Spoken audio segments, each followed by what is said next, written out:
Dia minta, aku pengen senantiasa dekat denganmu ya Rasulullah. Kita kalau dia gak cocok ya, nggak pangkat ya cocok jadinya. Aku pengen selalu dekat denganmu. Nah bahasa Nabi, oh kalau kamu minta itu, maka bantulah aku dengan permintaanmu itu dengan memperbanyak sholat kepada Allah, sujud kepada Allah.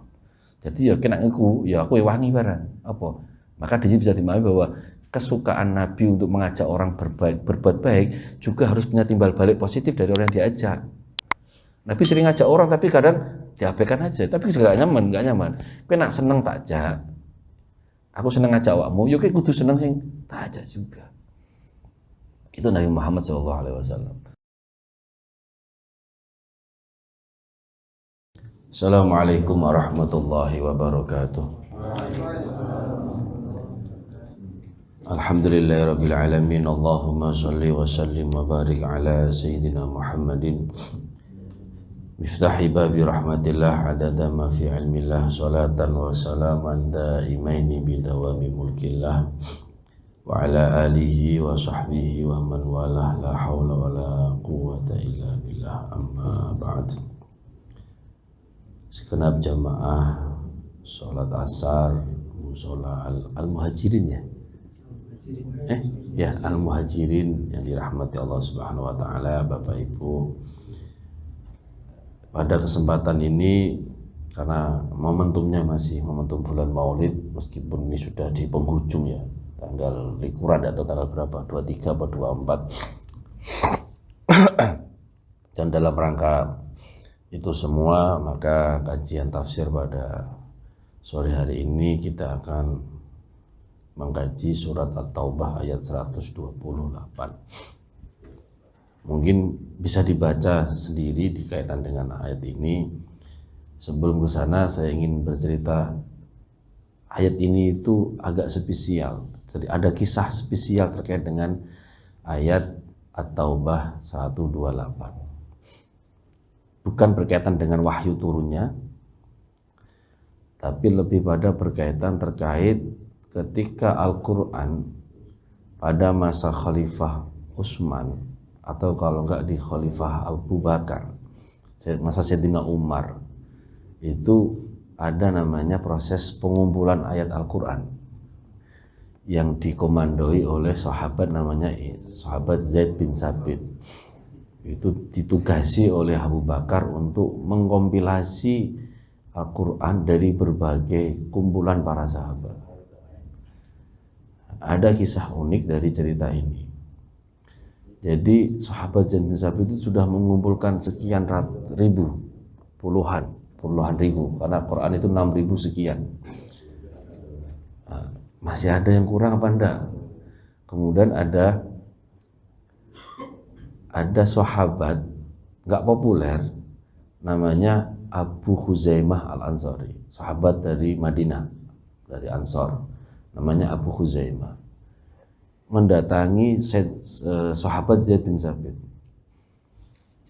Beliau mengatakan bahwa saya punya ayat yang turun itu saya dapat dari Rasulullah SAW.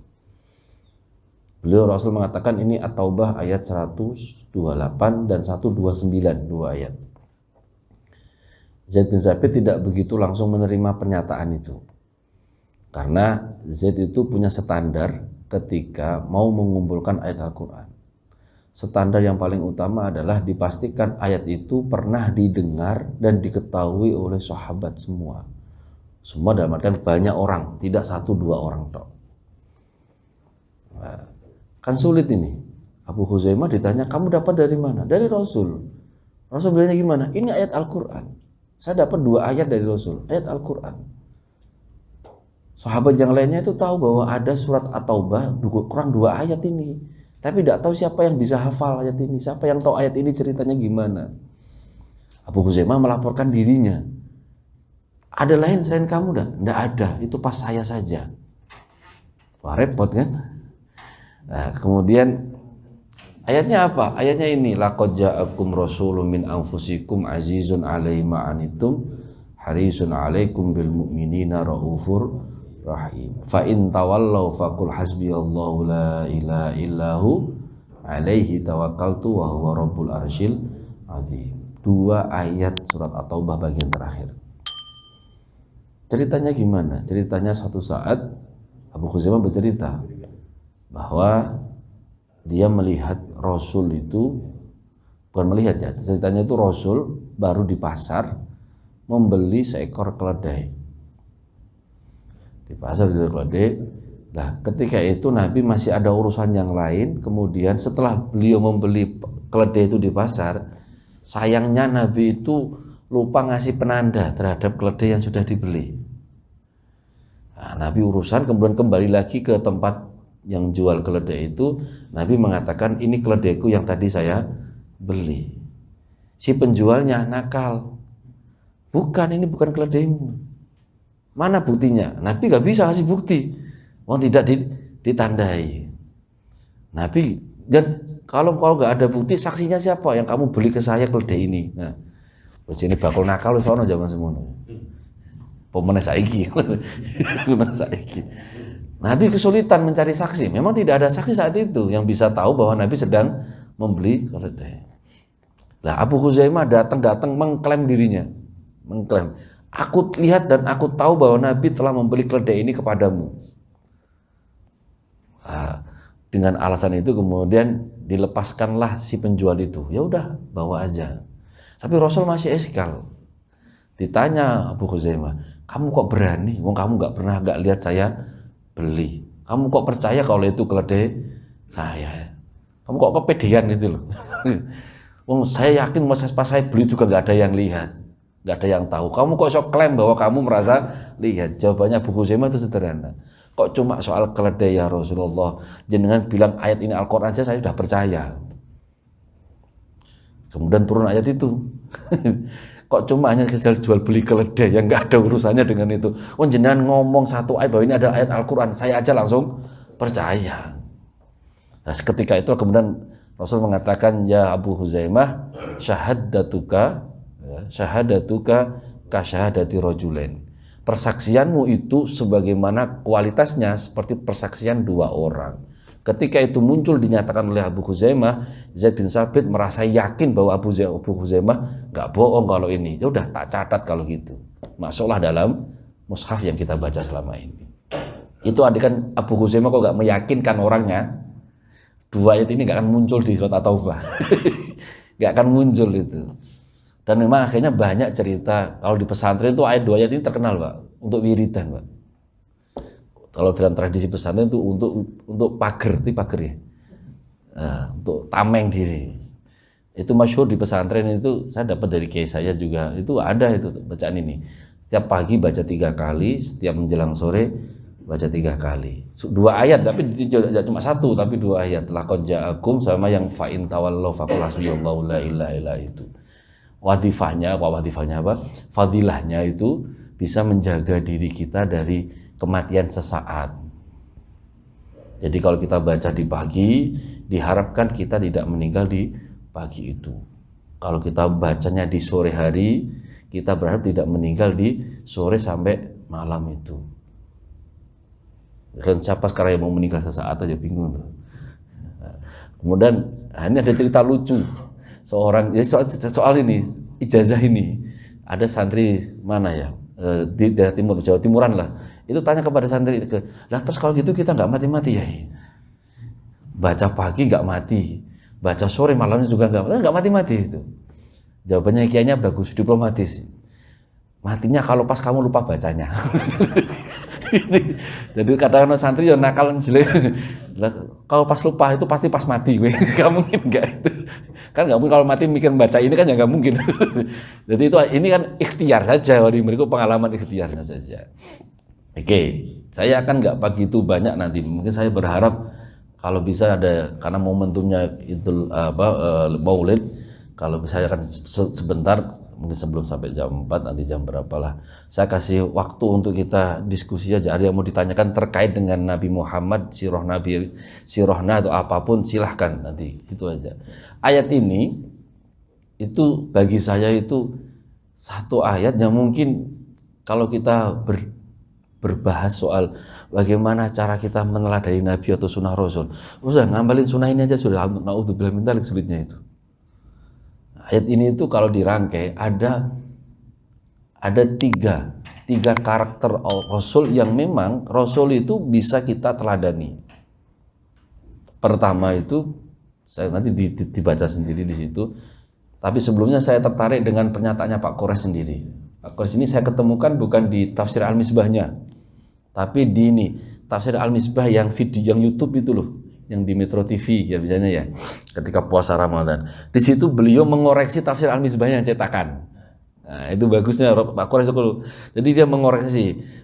Saya masih ingat kata-kata gini, kalau masih ada yang pernah mengkaji dan membaca tafsir Al-Misbah, tolong dengarkan ini.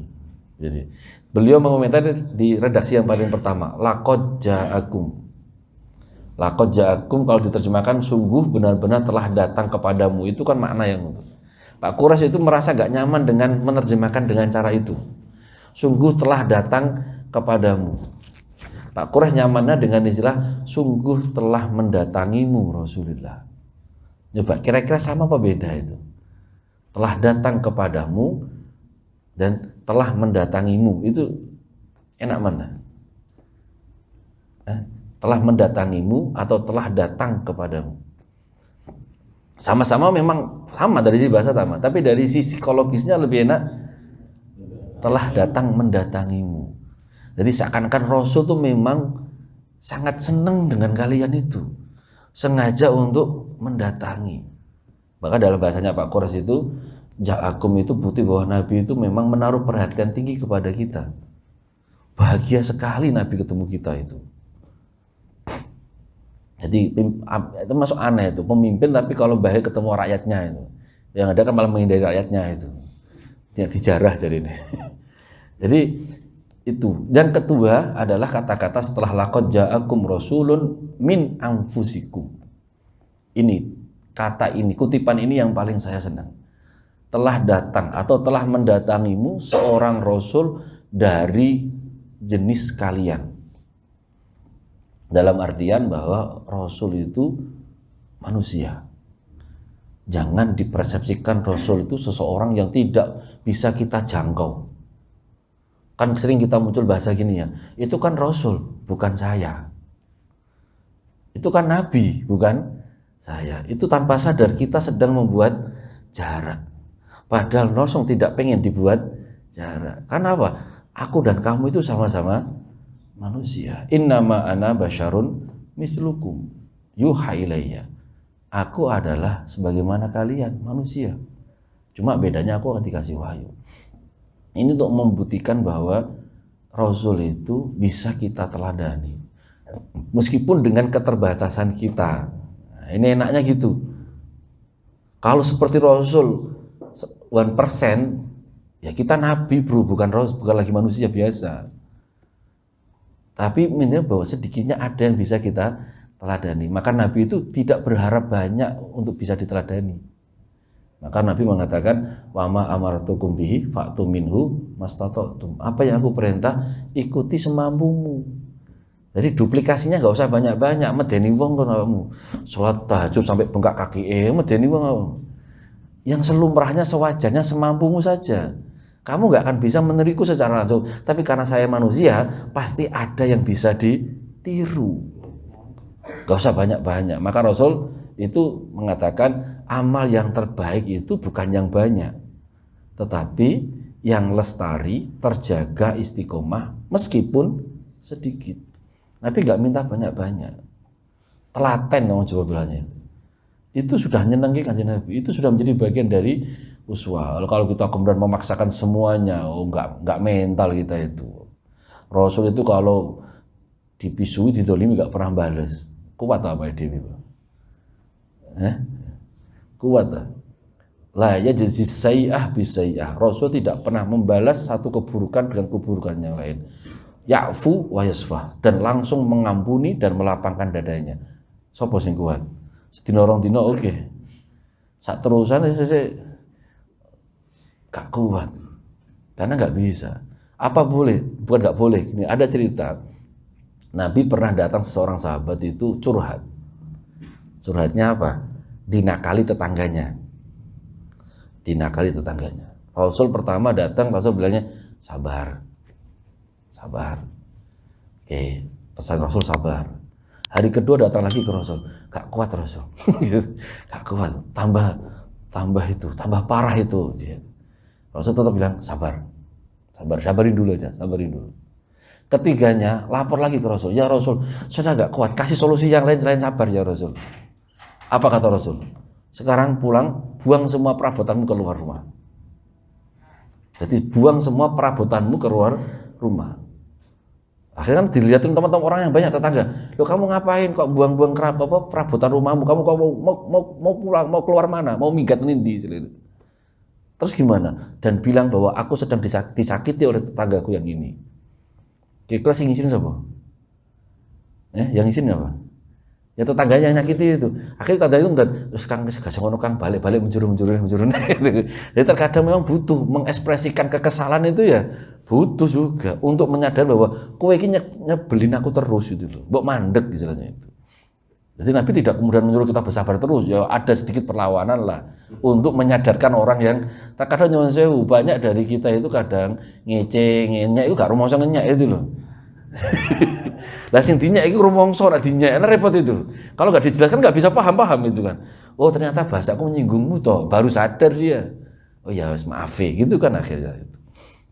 Nah, karena Nabi itu adalah sosok yang manusiawi dan manusia, maka dari sisi ini kita bersyukur kita bisa mencontohnya. Jadi kemudian dua sifat yang terakhir min anfusikum azizun alaihi ma anittum.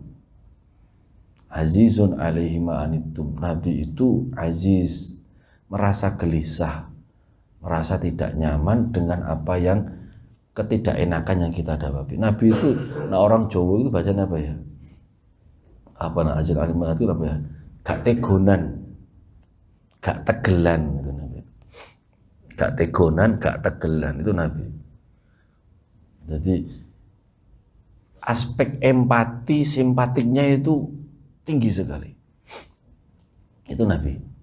Empatinya tinggi, simpatinya tinggi. Ada cerita, gak tegelan itu.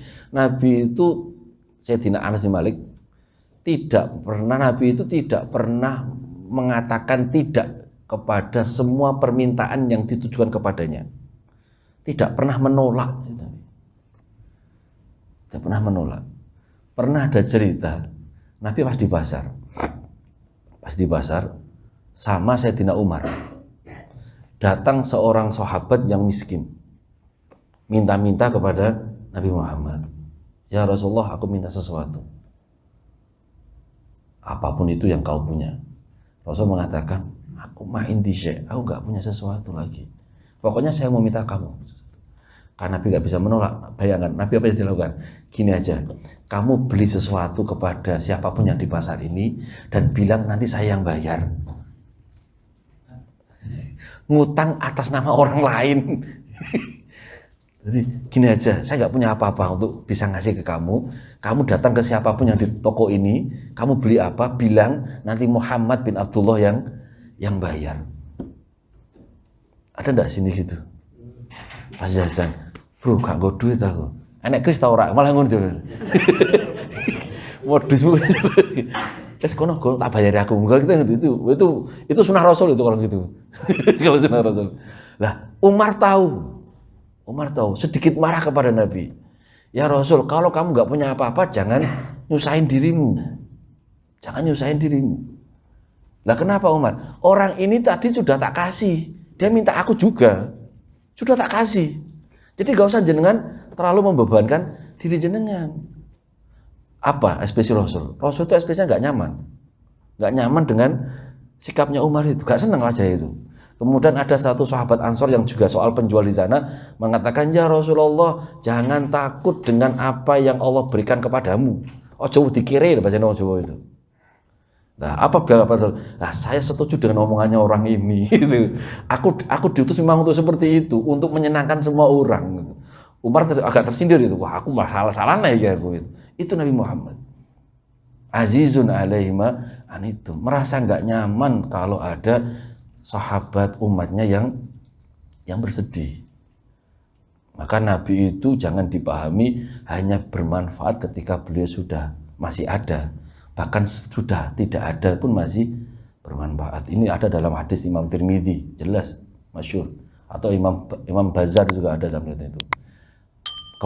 Hayati khairun lakum wa mamati khairun lakum. Hidupku itu memberikan manfaat untuk kalian. Matiku juga memberikan manfaat untuk kalian. Lah kok bisa? Aku hidup, kamu bisa bercakap-cakap denganku. Apa yang aku penginan atau apa yang kamu penginin bisa kita diskusikan bareng-bareng. Enak kan ketemu Nabi konsultasi apa itu. Aku hidup bermanfaat untuk kalian. Lah kalau matinya jenengan, kematianku juga bermanfaat untuk kalian. Apa? Meskipun aku sudah tidak ada, semua amal kalian itu diperlihatkan oleh Allah kepadaku. Jadi jenengan di sini duduk-duduk sini ini, itu dilaporin oleh malaikat nih gini, Gusti Kanjeng Nabi. Berapa orang yang hadir, siapa saja. Ketika amal yang aku lihat dari kalian itu adalah amal baik, maka aku memuji Allah, aku senang, aku bahagia dengan itu. Namun ketika yang diperlihatkan kepadaku, amal kalian itu jelek-jelek semua, terus gak mutu belas itu, apa kata Rasul? Aku mintakan ampunan untuk kalian di hadapan Allah Subhanahu wa taala. Iku nak gak empati peduli banget gak ono model kaya ngono. Perampung, berarti Nabi kan tugasku ning donya tok, bariku rampung kan itu kan. Nabi enggak, tetap memperhatikan kita meskipun Nabi sudah wafat. Itu azizun alaihi ma'anitum. Sifat empati, simpatik itu salah satu ciri khas utama Nabi. Yang ketiga, berarti sifat Nabi pertama itu manusiawi. Tadi jangan terlalu dilebih-lebihkan. Yang kedua, Nabi itu peduli, empatik. Nomor 3, Nabi itu azizun, harisun alaikum. Harisun alaikum itu kalau terjemahannya di sini adalah menginginkan, sangat menginginkan bagimu keimanan, keislaman dan perbaikan kondisimu. Nabi itu pengennya semuanya orang sak dunia ini Islam kabeh gitu. Pengenin Nabi itu. Jadi kalau ada orang nakal, beliau itu bukan malah marah tapi sedih. Kok nakal sih mbok sing apik dadi wong. Jadi wong iki pengen dadi wong apik kabeh itu Nabi Muhammad. Jadi pengen dadi wong kabeh, pengen sukses kabeh, pengen seneng kabeh itu kabeh Nabi Muhammad. Itu sikap yang paling menonjol. Kata Haris itu kan pakai ini.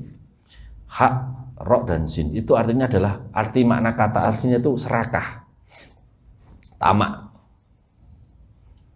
Tamak, serakah dalam artian serakah itu penginnya itu terlalu berlebihan untuk kebaikan, itu namanya Haris. Nabi itu. Jadi nek esuk iki kabeh iki entuk jabatan munggah kabeh, nek esuk iki ngono kabeh Nabi. Apik kabeh gak ono sing di DO, gak ono sing dipecat wis mlebu kabeh apik kabeh. Nah malah mungkin bahasa Nabi jadi menteri kabeh nu paling karepe Nabi yo karepe ngono kabeh. Wong sing uripe nyaman kabeh itu. Dan itu terjadi dalam perilaku Nabi sehari-hari. Terjadi. Nabi itu sering nyenengke pembantu-pembantunya. Nabi merasa sering repoti mereka. Ada satu pembantu namanya, ya Allah saya tak lupa namanya, nggak begitu populer soalnya. Salah satu anak buahnya Anas bin Malik. Karena Anas bin itu ibaratnya ketua protokoler istana ya. Nah, punya anak buah banyak. Satu dan saya lupa namanya itu sering bantu Nabi, sering menyiapkan apa-apa Nabi. Satu saat orang ini sedang menyiapkan sesuatu di depan Nabi, disuruh berhenti. Kamu sini dulu duduk. Nabi mengatakan gini, Sal itu mintalah sesuatu dariku. Gue sering tak repoti, ya. Saiki aku pengen nyenengke awakmu. Kamu minta sesuatu dariku. Jaluk apa wae? Terserah. Sepeda apa, Pajero apa terserah jaluk. Jaluk one aku. Orang ini tahu betul, wah ini momentum bagus ini. Tidak semuanya sahabat bisa punya momentum seperti ini. Tapi apa yang diminta? Kira-kira apa yang diminta? Nah, dia minta, aku pengen senantiasa dekat denganmu ya Rasulullah. Kita kalau gak cocok ya, nggak pangkat cocok jadinya. Aku pengen dekat denganmu. Nah, bahasa Nabi, oh kalau kamu minta itu, maka bantulah aku dengan permintaanmu itu dengan memperbanyak sholat kepada Allah, sujud kepada Allah. Jadi ya kena aku wangi barang apa. Maka di sini bisa dimahami bahwa kesukaan Nabi untuk mengajak orang berbuat baik juga harus punya timbal balik positif dari orang yang diajak. Nabi sering ngajak orang tapi kadang diabaikan aja, tapi juga gak nyaman, kowe nak seneng tak ajak, aku seneng ngajak awakmu, yo kowe kudu seneng sing tak ajak juga. Itu Nabi Muhammad SAW. Jadi Nabi itu pengen sampai orang-orang tuh didekati. Tahu enggak Nabi sampai disindir, kalau dalam bahasa itu ya diperingatkan oleh Allah gara-gara sikapnya yang seperti ini. Masih ingat hadis amma yatasaalun. Anin nabi soal Ibnu Maktum itu loh. Abasa wa tawalla, maaf, abasa wa tawalla. Itu kan gara-gara apa? Semangatnya Nabi pengen dadi wong apik kabeh. Jadi saat itu Nabi sedang ketamunan para petinggi-petinggi Quraisy yang masih musyrik. Itu kan momentum bagus, Nabi nggak ngundang mereka datang. Nabi itu punya niat di situ, apa? Pengen mengajak mereka masuk Islam. Gratisan teko gak dibayar, teko lumayan tuh. Nabi sedang konsentrasi seperti itu. Ibaratnya gini lah, jenengan ada klien konsentrasi tenan, toko jenengan. Ono kopi kok gak nyebelin boreng. Akhirnya jenengan lagi konsentrasi pengen punya target sesuatu, datang seorang yang karepe dhewe berarti gak tahu apa-apa, gak tahu masalah, nyela gitu. Kan gak nyaman ya. Nah, Rasul merasakan itu. Padahal Ibnu Maktum itu tidak salah. Kenapa gak salah? Karena Ibnu Maktum itu punya jadwal khusus datang ke rumahnya Kanjeng Nabi karena beliau buta. Buta itu harus, orang buta kan biasanya punya apa ya? Punya pola jam yang semi permanen biasanya. Habis ini kan itu. Dia harus mengingat itu kan. Dia datang gitu aja nyelonong datang gitu. Bagi Nabi saat itu merasa nggak nyaman karena apa? Titik konsentrasinya terpecah. Kelihatan wajahnya itu musam. Lah malah teko aja iki. Berarti gitu. Langsung Allah, kamu berlebihan. Ini juga mau pengen ngaji juga. Muncul abasa wa tawalla anjahul amal. Jadi sifat kepinginnya Nabi untuk orang berbuat baik itu tinggi sekali. Nah, tiga karakter ini kemudian ditutup dengan dua sifat Nabi yang menonjol, Raufur Rahim.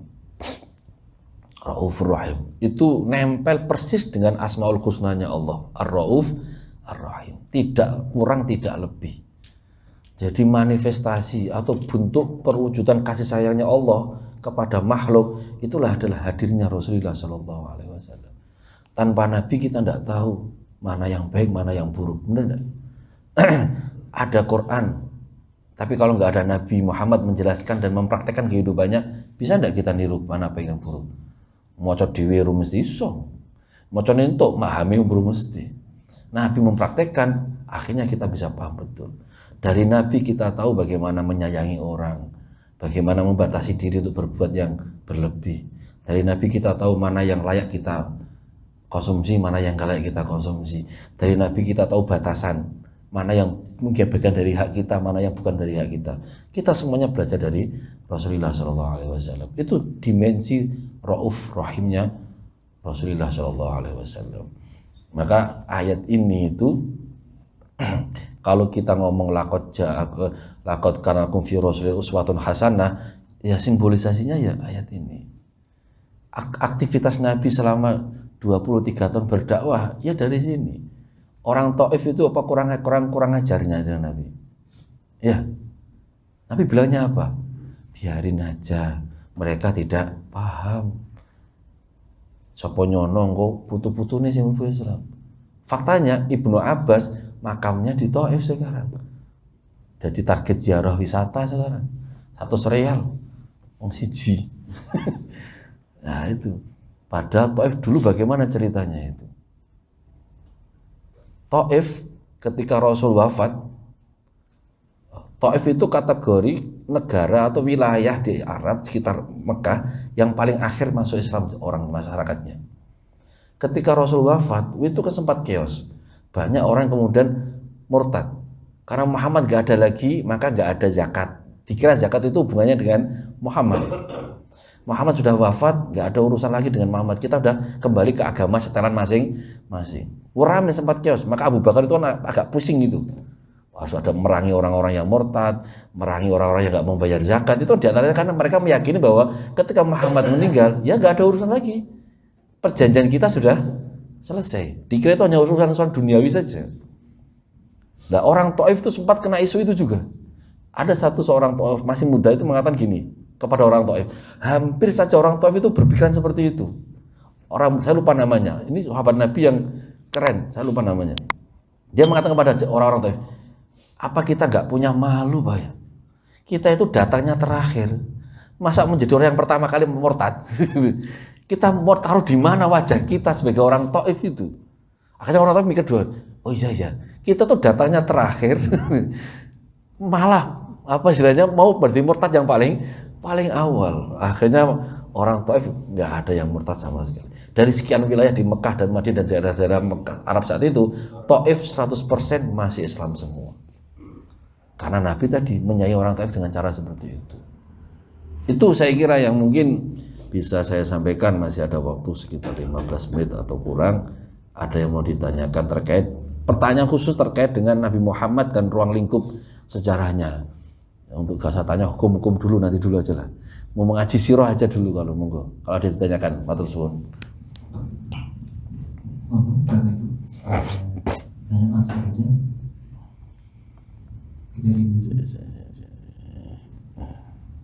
Mungkin saya dulu saja. Oh, monggo. Sedikit cerita biar saya tidak penasaran terus. Iya, apa itu? Jadi nantinya apabila kita ditakdirkan insyaallah masuk surga ini, amin. Apakah nantinya kita bisa melihat Rasulullah di surga itu? Karena kan katanya Muhammad itu kan di surga yang paling atas gitu, di surga Firdaus. Nah sementara kita kan tidak tahu nih apakah kita bisa sampai ke sana. Ya kita selalu nggak sampai di sana. Satu lagi Ustaz, tentang saya dengar ada cerita ya orang-orang soleh itu bisa bertemu Nabi melalui mimpi. Iya. Nah, ini benar nggak sih? Kalau benar, ada nggak cara atau ijazah yang mungkin bisa kita lakukan? Ya pengen ya kerinduan kita kan pengen bertemu Rasulullah, mungkin bisa dibilang mimpi. Ya setidaknya mungkin insya Allah kita bisa bertemu di surga. Mungkin itu Ustaz. Terima kasih. Nggih, matur suwun. Matur suwun Mas. Yang pertama apa terkait dengan bertemu Allah bertemu kanjeng Nabi di surga. Ada satu doa. Kalau saya baca doa itu gregel. Tahu gregel nggih? Gregel itu ning hati itu bergejolak. Itu di Dalail Khairat. Ada satu kitab sholawat namanya Dalail Khairat. Di situ bagian doanya itu ada doa sing orang itu kayak mengibah kepada Allah itu. Doanya gini, Allahumma amanna bi rasulikal Mustafa Muhammad sallallahu alaihi wasallam walam narahu. Ya Allah, kami itu sudah beriman kepada Nabimu Muhammad sallallahu alaihi wasallam, tapi kami belum pernah melihatnya ya Allah. Famatina biru'yati, maka mbok yo kami itu dikasih kenikmatan untuk bisa berjumpa dengannya. Itu kalau saya baca doa itu kayak ya Allah, kapan? Jadi apa istilahnya? Situasi batinnya itu ya Allah nyaman sekali kalau kita itu belum, kalau sahabat Abu Bakar Umar angger dino ketemu sih Pak. Gak biasalah berarti Bang. Kita itu kan Rasul pernah mengatakan satu saat dalam perjalanan, tuba liman ro'ani wa amin nabi. Sungguh beruntung kepada orang-orang yang melihat aku bersamaku dan dia mau beriman kepadaku. Wa tuba summa tuba summa tuba. Dan beruntung sekali sampai 3 kali Nabi ngomong. Ada yang mengatakan sampai 7 kali dalam riwayat yang lainnya itu. Sungguh beruntung sekali, sangat beruntung sekali man lam yarani wa amin nabi. Tunggu sangat beruntung sekali orang yang belum pernah bertemu denganku sama sekali dan dia mau beriman kepadaku. Siapa? Ya kita ini. Kita itu orang yang paling dirindukan Nabi itu. Nabi juga penasaran, kok gelemen melu aku itu. Coba atas dasar apa kita ikut Nabi itu? Ketemu ya ora tahu, jari orang semua kita itu. Jari guru kita, jari kiai kita kan gitu. Kok ya gelem-gelemen aja gitu. Kok Abu Jahal sing kita agar dino bosen delok Nabi itu. Kasarannya kan gitu. Kan keren toh. Percaya kepada seseorang yang kita belum tahu pernah lihat langsung perilakunya hanya dari kata-kata orang lain. Dan kita menikmati itu dan kita jadikan jalan hidup itu. Maka bagaimana suasananya? Ya insya Allah. Insya Allah. Kalau bahasanya Gus Ba kan gini, kita tuh enak, kita sudah dikasih kunci surga kok. Insya Allah ahli surga. Kita nggak pernah dikasih, ada yang dapat kunci neraka enggak? Kan nggak ada tuh. Nggak ada, kita nggak tahu cara masuknya. Tapi ada santri yang agak nyeleneh. Kan neraka nggak ada pintunya Pak. Tinggal jorokin aja. Wah ya enggak gitu lah. Kalau bisa, saya nggak pernah punya ajaran seperti itu. Yang tahu saya yang ada kuncinya dan ada pintu. Semuanya ada pintunya, yang ada kuncinya cuma surga. Nah dalilnya apa? Nah itu di hadis yang kalau puasa Ramadan itu setan dikunci di mana? Karena ada gemboknya kalau gitu, dan kita nggak pernah kasih gemboknya. Yang Allah kasih gemboknya apa? Kuncinya surga. Miftahul jannah la ilaha illallah. Tinggal masuk aja. Ya. Jadi insya Allah ketemu nanti. Minimal lah kita ketemu nanti di surga. Tapi kalau bisa, kalau bahasa kita ya mungkin, ya jangan keseringan nanti ya pernah ketemu aja lah mungkin.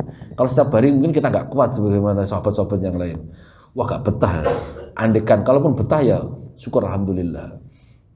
Jadi apakah memungkinkan kita bertemu dengan Rasul? Hadis mengatakan man ra'ani fil manam faqad ra'ani fil yaqظah kama ra'ani fil yaqظah. Barang siapa yang bermimpi melihatku dalam tidurnya, sungguh dia sedang melihatku sebagaimana dia sedang sadar. Dalam artian yang nyata, itu nyata. Karena dalam artian yang lain bahwa setan tidak bisa menyerupai diriku. Jin itu nggak bisa mengkompilasi, menduplikat Nabi itu nggak bisa. Jadi, tapi sekali lagi itu pengalaman subjektif. Ya, karena sifatnya pengalaman subjektif, maka yang terpenting itu adalah apakah kita sudah kenal betul Nabi Muhammad, sehingga kita nanti mimpi itu Nabi Muhammad. Kenal aja enggak, postur tubuhnya kayak apa, mimik wajahnya kayak apa, gaya senyumnya seperti apa. Maka kemudian kitab-kitab sirah itu penting kita pelajari untuk apa? Untuk mengenal. Takutnya takutnya kadang orang itu kalau nggak pernah kenal, tahu, kemudian berimajinasi. Ketika kita ketemu, masa ngene tok, repot itu. Karena ukuran kita sendiri. Naudzubillah min dzalik. Khawatirnya jangan-jangan pas mimpi itu Nabi, tapi kita nggak kenal. Karena kita nggak pernah mempelajari profil Nabi. Ada kitab namanya Syama'il Muhammadiyah. Kitab ini saya sangat suka. Mungkin daripada kitab Sirah Nabawi, saya suka kitab ini. Karangannya Imam At-Tirmidzi yang punya kitab hadis At-Tirmidzi itu. Itu urutan babnya itu seneng. Awalnya tentang apa? Tentang fisik Nabi. Wajahnya kayak apa, rambutnya seperti apa, kulitnya seperti apa, tinggi badannya seperti apa. Ada satu bentuk Nabi yang mungkin kita nggak banyak di sini. Ada sebagian tapi nggak banyak itu. Nabi itu postur tubuhnya, bagian tubuh badan ini antara dada dengan perut itu rata. Tapi jangan dipahami six pack loh ya. Kalau six pack beda lagi itu. Rata dalam artian ya tidak menonjol satu dengan yang lainnya. Nah, kalau yang menonjol itu sudah nggak sunnah Nabi, sunnah Rasul semua itu. Itu yang saya dapat itu. Kemudian kulitnya itu nggak putih, nggak coklat. Rambutnya itu nggak keriting, nggak lurus. Jadi ikal. Nabi itu pernah postur rambutnya sampai ke bawah ini, segini agak gondrong. Juga sempat ke setengah telinga, agak pendek. Kalau itu Nabi itu merawat rambut. Nabi itu tidak punya uban kecuali hanya sedikit, sekitar 20-an. Itu pun hanya perkiraan. Itu pun hanya di sekitar pelipis sama sebagian di jenggot. Jadi Nabi itu rambutnya masih hitam. Itu minimal fisik-fisiknya itu. Jadi kalau jenengan makin pas mimpi ketemu wong rambutnya putih kabeh, ya iku hakul yakin Nabi itu. Masa itu? Jangan kok putih sebenarnya. Jajan sopo kuwi. Jadi kita selain kita paham Nabi secara akhlak seperti apa, kita juga harus belajar tentang Nabi itu profilnya juga seperti apa. Itu. Nah, kitab Syama'ilnya Imam Tirmidzi itu saya suka karena apa? Diawali dengan postur dengan profil fisik. Di tengah-tengah dengan profil perilaku akhlaknya, Nabi itu suka guyonan, Nabi itu gini, Nabi itu punya koleksi ini, pedangnya namanya ini, Nabi punya koleksi ini, detail itu. Cara Nabi duduk itu seperti ini, cara Nabi minum makan itu seperti ini, Nabi itu kalau jalan seperti ini. Jadi mulai fisik ke perilaku harian, itu digambarkan terus. Sampai pada Nabi itu kalau dengan istri seperti ini, guyonan malam-malam, me time dengan istrinya. Nabi itu kalau makan seperti ini, Nabi itu kalau ada tamu seperti ini, Nabi kalau ada orang ngaji sesuatu seperti ini. Sampai pada menggambarkan Nabi ketika wafat situasinya seperti ini. Nabi yang diwariskan itu seperti ini. Sampai pada titik Nabi itu kalau bermimpi dengan Nabi seperti ini. Itu Imam Tirmidzi tujuannya apa? Kalau kamu nanti mau mimpi ketemu Nabi, kenali dulu orangnya, dan kita berharap di ujung kita bisa bertemu dengan Rasulullah SAW. Meskipun itu sifatnya subjektif, pengalaman orang, tapi biasanya ada kesan, dan sifatnya mimpi. Nabi juga berpesan, jangan mudah bercerita tentang mimpi. Karena mimpi itu kalau nggak hati-hati, cara menerjemahkannya sudah pasti punya potensi membekas kepada kondisi psikologis kita. Maka ojo gampang cerita mimpi. Mau dikacangi mbek koncone diweden-wedeni malah stres jenengan. Jadi meskipun bahkan mimpi ketemu Nabi pun jangan mudah diceritakan. Biasanya malah nak wong mimpi ketemu Nabi itu mah gak pengen cerita. Karena itu kenikmatan yang nggak bisa nggak bisa dibagi dengan yang lainnya. Kenikmatan personal, pengalaman spiritual personal. Kan nggak ada cerita tuh, aku nak sholatnya khusyuk, kan ada cerita. Pantas tidak kira-kira cerita seperti itu? Saya tuh kalau sholatnya khusyuk loh ya.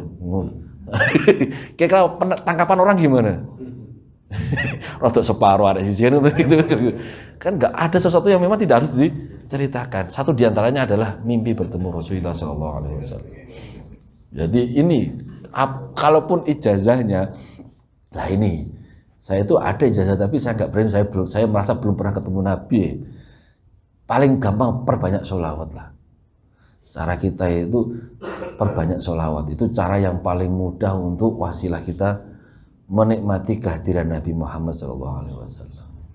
Tapi kalau bisa ya tadi itu mengenali secara fisik ya sedikit promo. Kalau jenengan mau tahu beberapa itu saya ada akhir-akhir ini di awal bulan inilah. Di Maulid ini tuh kemarin diminta NU online itu di YouTube-nya itu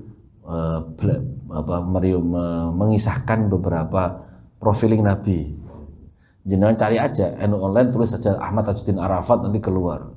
Katanya per 1 jam kemarin ada yang keluar 1 atau 2. Tapi sifatnya hanya berapa? 6 menit, 5 menit itu dipotong-potong biar gak bosen katanya.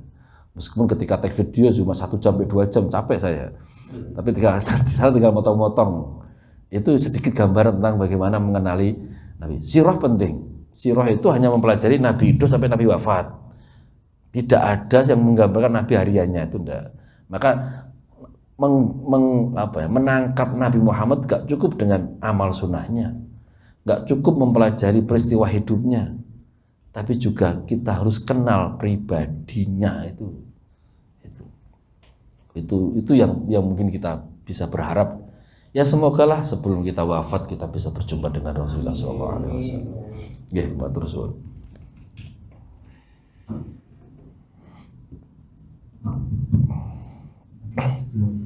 Sebelum masih ada. Alhamdulillah. Ya. Terima kasih jazakallahu khairan. Sangat menarik sekali apa yang disampaikan tadi. Semoga ini bisa berkembang. Amin. Mungkin ataupun Amin. Insyaallah. Amin. Baik, untuk saya mohon kepada Ustaz untuk bisa menutup dengan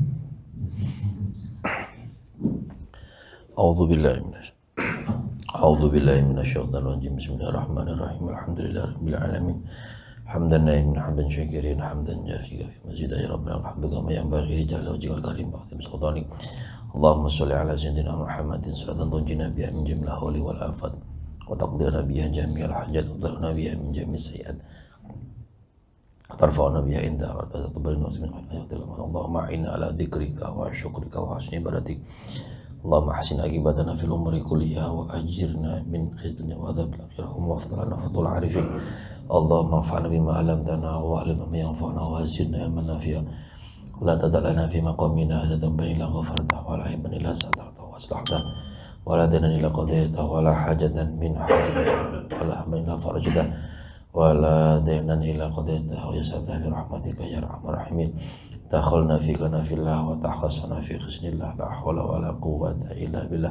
Hasbunallahu hasbunallahu kufina wa ni'mal wakil kina wa ni'mal nasiru dina.